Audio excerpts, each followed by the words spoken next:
আসসালামু আলাইকুম। মোর্শেদ শোভন স্বাগত জানাচ্ছি টিভির মধ্যরাতের খবরে। ক্রাউন সিমেন্ট শিরোনাম দেখছিলেন, এবারে নিয়ে যাচ্ছি পুরো খবরে।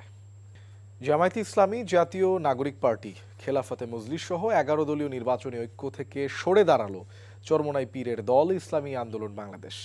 শুক্রবার বিকেলে রাজধানীর পুরানা পল্টনে দলের কেন্দ্রীয় কার্যালয়ে ব্রিফিংয়ে এ ঘোষণা দেন ইসলামী আন্দোলনের মুখপাত্র মাওলানা গাজী আতাউর রহমান।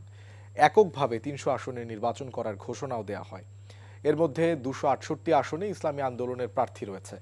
বাকি 32 আসনে নীতি আদর্শের সঙ্গে মিল রয়েছে এমন প্রার্থীদের সমর্থন দেয়া হবে বলে জানান দলটির মুখপাত্র।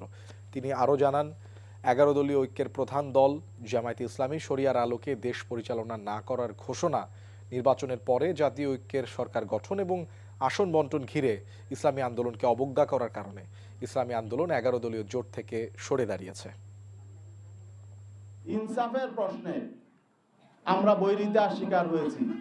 সেজন্য আমরা আজকে আপনাদের সামনে ঘোষণা দিতে বাধ্য হচ্ছি যে ইসলামী আন্দোলন বাংলাদেশ আসন্ন ত্রয়োদশ জাতীয় সংসদ নির্বাচনে যে 270টি আসনে মনোনয়নপত্র সাবমিট করেছে, এর মধ্যে আপিলে 2 জন বাতিল হয়েছে।